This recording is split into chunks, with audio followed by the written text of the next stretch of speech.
Good morning and welcome to Golf Premier League wrap-up of round 5 and preview of round 6. As you all know, I'm Matt Milne. We have got a vacant seat this week with our co-host Mark Hayes sunning himself up in Canada. I believe it's only around 14 degrees up there as well. So we have a special guest this week. Let me introduce this person as this week's panellist, and he needs no introduction. I'm dressed this way because we've got Portarlington golf royalty coming in this week, which is apt on the King's birthday weekend. He's an all Portarlington team member from 2023. He's one of the most attractive men at the Portarlington Golf Club. He knows to chat up the women and the men. He's known to hang around the toilet blocks and empty the bins. He's known by many names: Ned, Mole, Flange, Have a Chat. And probably the biggest pain in the arse in the golf club, we welcome from the Madonna's Peakers, Ian Flanders.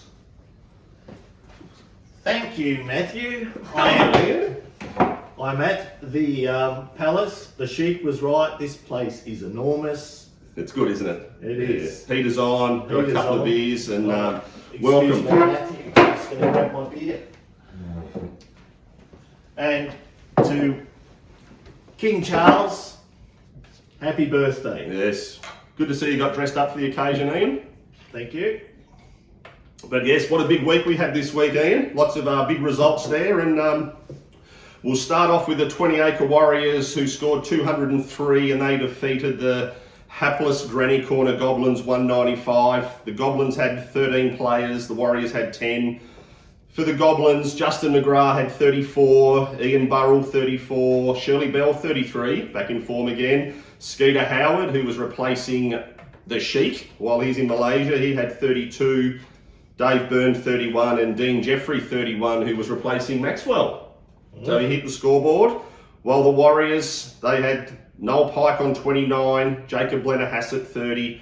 Julie Milne reached the 30s this week with 33. Robbie Moorcroft, another consistent one, on 34. Craig Connolly 38, and the evergreen Pete DeFazio 39. And how old is he today? I think he might be 199. He's nearly reached the 200, Ian. But it was a solid win by the, you could say, undermanned Warriors there with only the 10 players. There was 8 points difference. The morning players did the job again with DeFazio and Connolly and Moorcroft setting the standard. While the AM players of the Goblins were off the mark with sort of really Ian Burrell 34, his best score of the season, and then Skeeter, Dave Byrne and Dino with 31, and no players impacted in the PM for these ones, with the best of the Goblins being Juzzy McGrath 34 and Shirley Bell 33. But it was actually what could have been too, Flange, with Pete. Why? So he's had 22 points on the front nine. He's had 34 points after 13 holes.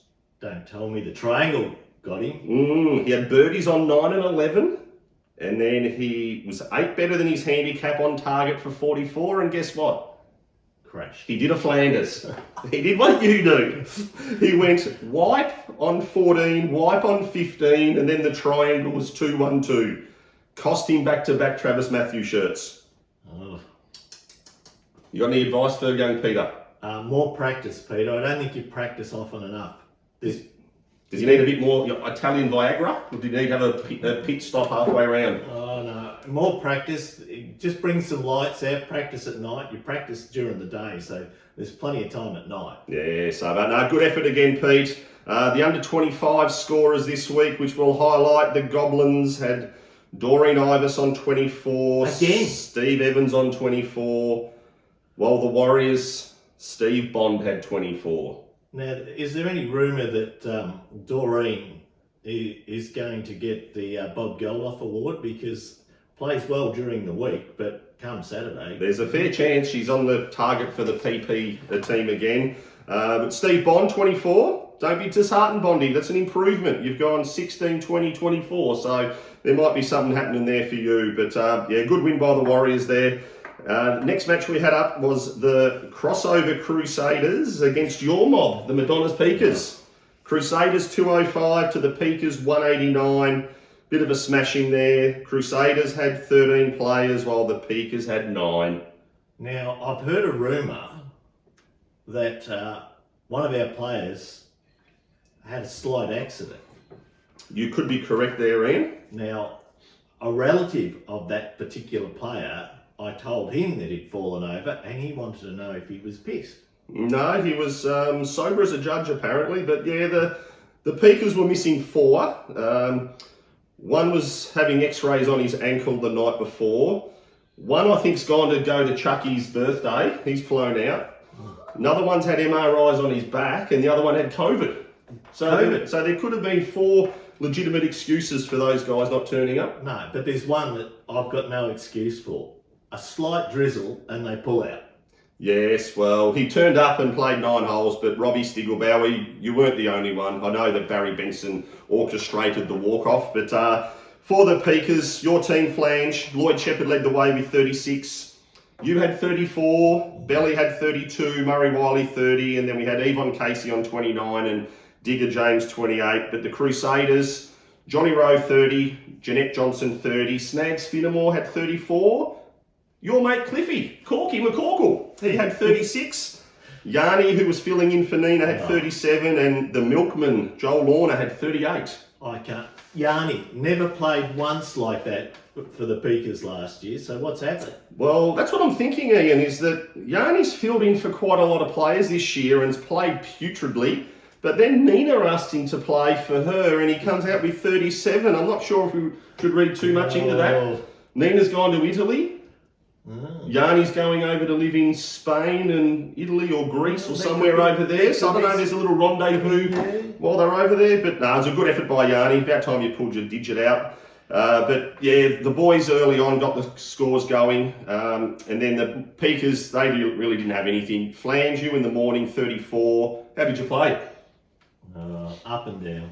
Up and down, right. But I've got to admire Digger. He's only got one leg, but he came out and played, got nearest the pin, but I think the pain got too much. He dropped off after that. Well, I was checking your scorecard out, Ian. So just having a look, and Ian's known as the handicap manipulator of the club, and I noticed you started on the 10th tee every week and started off well with a 2.2 point, 3.2. Then decided to go a 1 and a wipe just to get it back on even keel. Through the triangle, you went 3 points, 2 and 2 for 17. So you're tracking okay. Then you get onto the front 9 and you're tracking really well. Back on handicap with 4 holes to go. And then you go 1 point, 1 point, 1 point. And then you'd sort of make it look a bit better by having a 3-pointer on the last for 34. So was that deliberately played that way? No.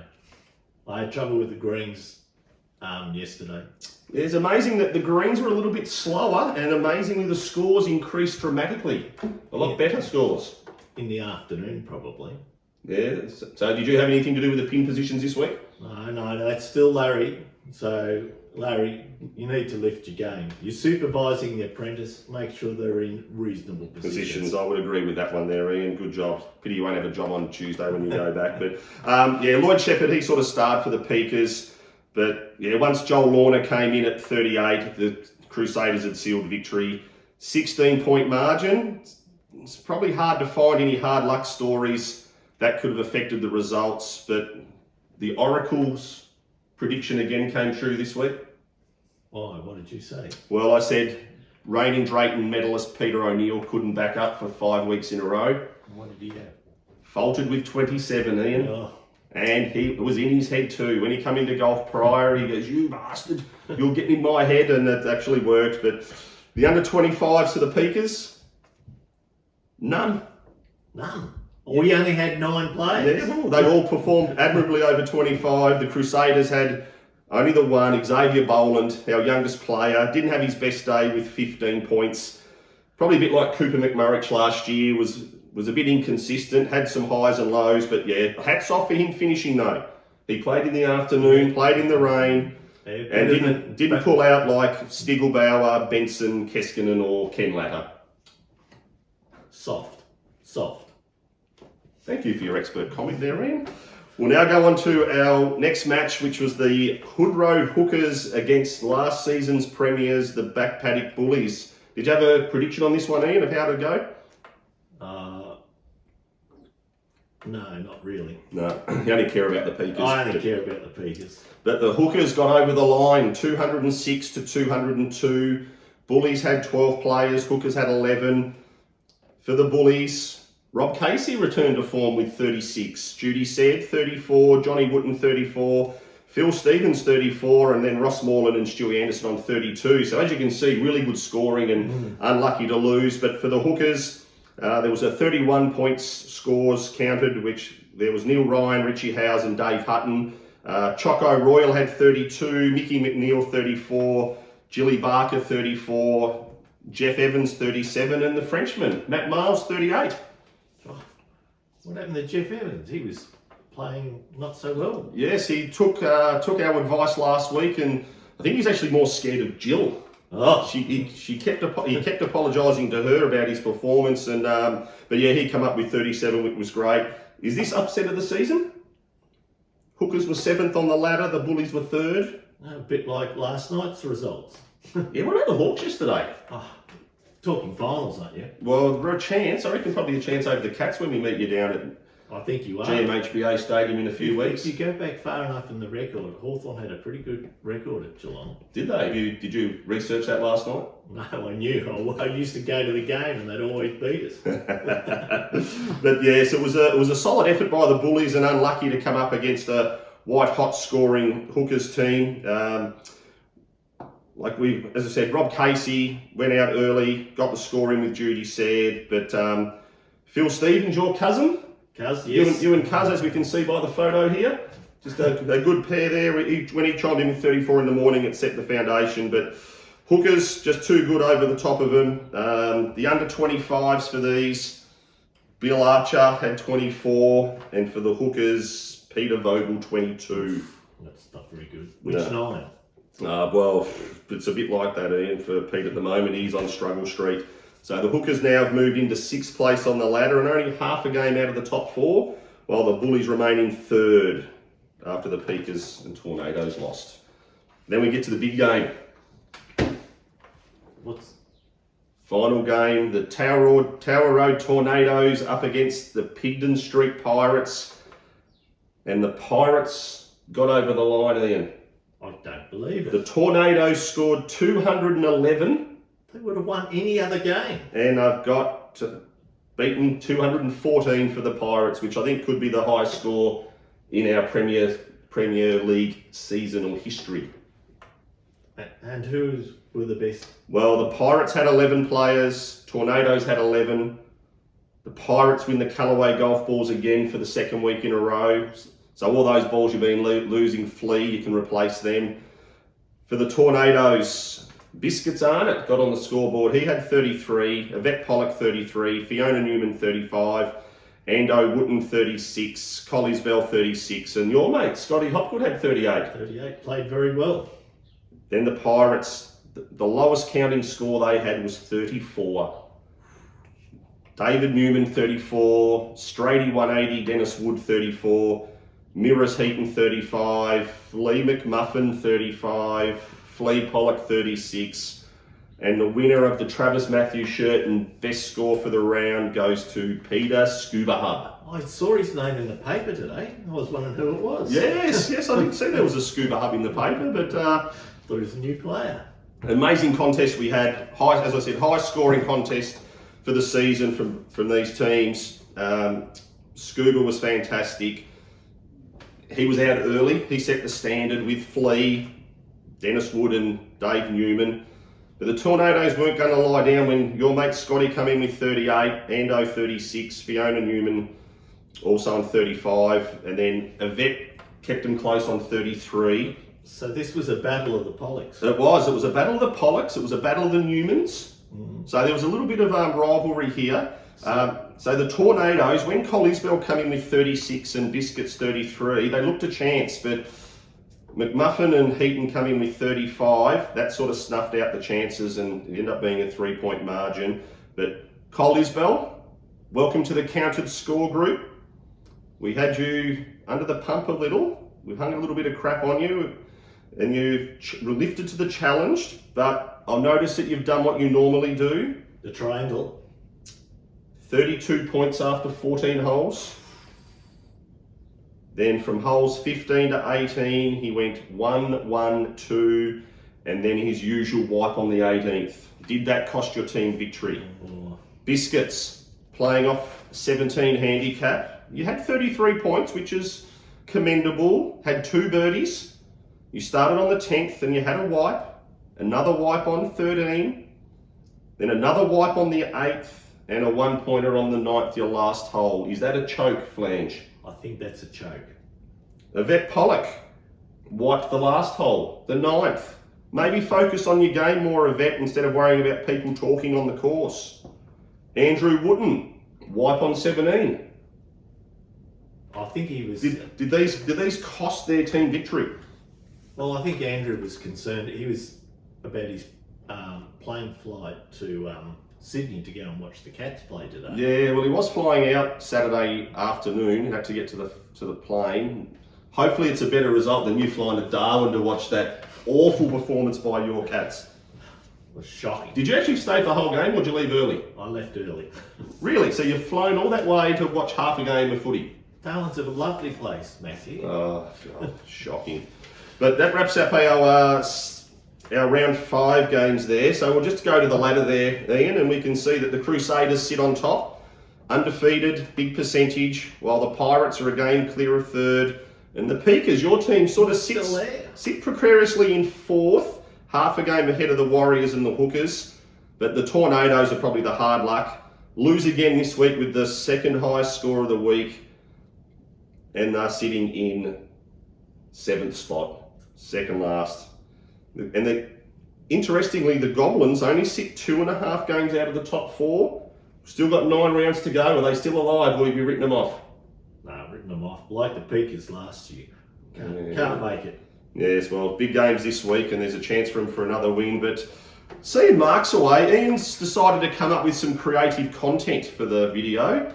And in honour of Chucky's birthday, yes, we've got some King's Birthday Awards, or otherwise known as Flanders Flops. What have you got for us, Flange? You take it away. This is your baby. So what it is, it's the order of the Portarlington. It'll be... You're going to get that out or what? Yeah. It's the Portarlington, order of the Portarlington Golf Club. So first award goes to... so from the Goblins, Ian, who are you going to give it to? Shirley Bell. Shirley Bell. And this is your award, a beautiful Chuck coin. No, it's not. It's got Lizzie on the front. So what's that for, Ian? Why have you given it to Shirley? Well, Shirley was captain of the PPE side, and she's must have done some practice because her golf has improved. She had 33 points this week, and her score counted. So well done, Shirley. No worries. And for the Tower Road Tornadoes? This goes to one of my playing partners, Scotty. Is this your boyfriend? No. You sure? He hasn't been playing well early, but the last 2 weeks he's had 36 and 38. So for improvement, it's like an encouragement award. Well done, Scotty. Good on you, Scotty. And for the Hood Road Hookers? Well, this award goes to Bill Adams. This is an encouragement award. He hasn't played this year, Flange. He hasn't played? No. Where is he? Well, I think he might be at Chucky's birthday. Well, that's why he got the award. He can go get this award personally from Chuck. All right, so for the 20-acre Warriors, you've awarded it to Viagra Man.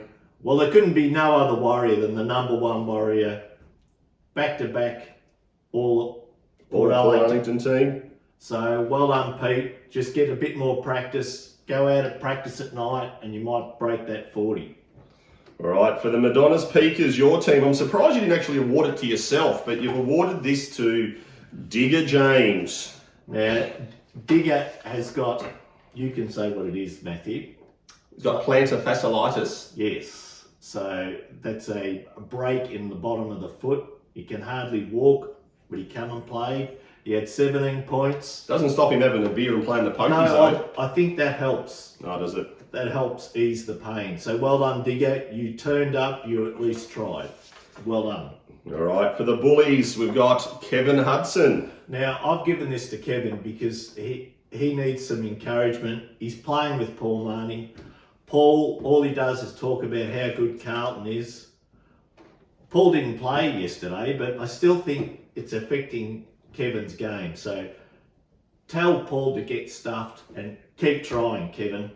All right, we now move into the Pirates, and you've given it to your girlfriend, Sue Gregory. Now, Sue unfortunately broke a bone in her foot, little toe. She said she was doing Pilates, but I'm not 100% sure if that was true. You know, Pilates is strengthening and stretching, Ian, so Yes. I'm not sure what she was stretching. Yes, so encouragement, Sue. Look after yourself. And our final award winner, and probably the most deserving, goes into the Crossover Crusaders, goes to our two-time piss-poor Portarlington player, captain in the first year, Chris James. Now, he gets the services for the Crown. It's not the Crown you're thinking of. It's the Crown lagers he drinks around the course and after the game. So well done, Bob Geldof, James. Good on you, Flange. It wasn't bad from you. Now, I've got another award. I don't know whether Premier League players know about this, but 2 weeks ago, one of our players had a slight incident on the fifth green. He said he couldn't see. Our host here, Matthew, went out and picked him up, and he said, no, I'll be all right. So Matthew, very concerned, rings his wife, and she said, I think he needs to go to hospital. So Matthew rings the ambulance takes him away. He'd had a blood clot on the brain. That's all right, Flanders. No, I haven't finished yet. So they had he's very modest, this man, and he saved his life because got rid of the blood clot, and he was back drinking on Saturday after golf. Didn't play and played on Thursday. Now, as a result of this, I've decided, in conjunction with King Charles, to award you. Oh, very nice. Very well deserved, I would have thought. I've got to get your bag. You've even come with props, Ian. I have. So I've decided that Matthew should be knighted, so I'm going to knight him. It's going to be Sir Matthew Milne, Wow, can anyone believe this shit? Order of the Portarlington Golf Bigfoot. So arise, Sir Matthew. Thank you, Ian. Very well deserved on my behalf. He's very humble, this man. Pretty sharp knife, that one. He did save Glenn Sparks' life, so he should. No, anyone would have done the same thing in the same situation. So, to Sir Matthew. Thank you, Flange. It's all called self-gratification. You're going to finish that before the end of the video because we're getting towards the end. Yeah, we've got to say hello to Hazy. Yeah, well, I'm not sure if any of you noticed, but we've got a couple of little Canadian club and dries there in honour of the great man. I'm sure he'd knock a couple of those off while we're doing this this video this week when he's going to be watching. But we'll get into our round 6 preview. And it's interesting matchup this week. We've got the bottom 4 teams all play each other. And the top 4 all play each other, so there could be a little bit of movement on the ladder, but we'll start off with the Goblins. They're playing the Tornadoes, so 7v8. The Tornadoes would probably have to be the best performed second last team in history, I reckon, for our Premier League. Oh, they'd have to go in favourites. Well, they have to. They've been a high scoring team 1 week, and then 2 weeks in a row they've been the second high scoring team and they've been beaten. So the Goblins are too bad to be true. They've got quite a few passengers this year. They will see the return of Max Edmondson. Rico will be returning as well. I'm not sure if that's going to impact the score sheet or not. No, I'm putting huge money on the Tornadoes. They've got no hope, the Goblins. Good, I like it. Rhino's still away. Barry Benson may complete his round this week. The Tornadoes don't need to improve much as their scoring's first class. Although they're in 7th on the ladder, they're the 3rd highest scoring team in the comp behind the top of the ladder Crusaders. and the Pirates. So 7th on the ladder, 3rd in scoring. That just doesn't make sense, but yeah, I think the Tornadoes will be too consistent. That sounds like the Peakers last year. Exactly. It's very, very reminiscent, and you made a late run. Now we'll go into the Warriors 5th versus the Hookers 6th. 2 winning teams from last week meet. Depending on results, they could move into the top 4. Hookers last week scored 206, Warriors were 203. Hookers had been disappointing the first 3 rounds, but with the wins in the last 2, they seem to have got a bit of confidence. If Jeff Evans, Milesy and Jill Barker can play to their handicap or better, it could give the Hookers the edge, but the Hookers need something from, probably extraordinary really, from Peter Vogel and Ken Latta. Will Matt Davies and Bill Adams be here this week? Well, not sure. Well, Ken completing his round might help. Well, it would certainly help their team. Warriors, can they expect to rely on the 199-year-old DeFazio? He seems to be top scoring each week for them. He's Warriors players. He's running out of the Italian Viagra. He can't stay strong for the whole season. He's got to have a letdown. If the Warriors to win this week, they need Josh Kent and Josh Bowen to perk up. Ray Liniger, Jacob Blenner-Hassett and Bondi to score somewhere in the mid-30s, I reckon, if they're to win. You agree? Yes. I'm going for an upset. I'm going for the Hookers this week. Hookers, okay, nice. Now we're going to go to the Pigden Street Pirates, who are 2nd, and they're playing the Madonna's Peakers, who are 4th. So you and Scuba Hub against each other. Oh. Intriguing contest this week. Pirates are coming off a crushing win, while the Peakers drooped last week with a saggy performance. Now, is your dad back next week? Not sure. Still in a moon boot. Doctor on Tuesday, maybe Wednesday, to assess the x-rays, but... Does he need a backup player? Well, potentially that might have to come into play, I reckon, because he I've should got pay a lot for of someone. contacts around the club. I can organise. Have you? Are they going to be good contacts? Oh, well, Hootsy didn't perform well last time. No, he didn't. He only had 27. But last week's performance was phenomenal by the Pirates, top 6. Will the bottom 7 be able to perform this week? Lynn Kirby was the best of those, and she was the only one to score over 30 of those ones in the ladies and higher handicap section. I can't see Lee McMuffin do back-to-back. You don't reckon? No. Oh, geez, he'll be off you. So where does this scoring power come from this week from your team? I'll just bring up the sheet so you know who your teammates are. I'm not sure if you know who they are, but where does the scoring come from the Peakers, and how can you beat the Pirates? Well, Bally's pretty consistent, so I think he'll be okay. Murray Wiley's all right. Where's Joel? John Leading. What happened to him? We need him back. Yeah, well, Joel Leading, he was under the COVID protocols on the weekend, so I'll let him off. So he'll be back this week. What about Barry Doyle? Well, Barry's he's flown. He's actually going, I think, to the British Open. Oh, so he's out for a couple. So he's out for a couple of weeks, yeah. So I can find a replacement for him. Yeah, as long as you pay the cash to feed me Bellarine, that'll be fine. I'll do that. Chris Dodds. I think we need a lift from Chris. I probably agree with you, Ian. All Port player a couple of years ago, hasn't really stood up this week, a bit like his Bulldogs, just going through the motions. And what about the deficiencies of the Pirates? What's going to happen there, you reckon? The Pirates? That's who you're playing this week. Well, Lee's no good.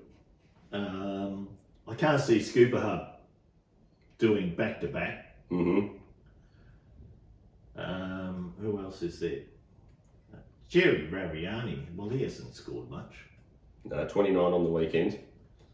So what's your prediction? You're going to get over the line? No, I'm going to back the Pirates, and then the Peakers will win. Reverse psychology, reverse logic, is it? Well, good luck on that one, Flange. I hope you get over the top of those pesky Pirates. And then our last game for review is our top-placed crossover Crusaders against the third-place Bullies. This is going to be a cracker. This year's undefeated team against last year's premiers, who are actually on a 2-game losing streak now. There's only 3 points between the scores that they scored on Saturday, so it could be a close one. Crusaders have had solid contributions from the Milkman and Snags. They won't have Yanni this week. Some players have been struggling for form for the Crusaders, and they've been carried by the other players in Bobby Gibbs, Dan Hopgood and Chris James. Can Pete O'Neill return to form, or has the form slump started for him? Can McCorkle back up his 36? For the Bullies, Kev Hudson and Billy Archer, you need to lift. You haven't reached 30 points at all this season. Cooper, you haven't found your 2023 form yet. Jen Edmondson returns. Can Rob Casey back up his score of 36? Is Sean Rodwell in a bit of a form dip with a 27 and 26 over the last 2 weeks? So who's your prediction? I'm going to go the Bullies. So am I. Oh yeah. Yeah. Really? Yeah. I think the Bullies might be just about ready to roar back into action there, but it's going to be a cracking contest. So that's a review of our preview of our round 6 games. As you've probably seen on the website there is that survivor component which will be starting in around 3 weeks' time, and this is where the lowest scoring team gets eliminated each week. And the first week we saw the Hookers go out, second week the Goblins, third week the Bullies, fourth week the Peakers, and then last Saturday we saw the Warriors eliminated.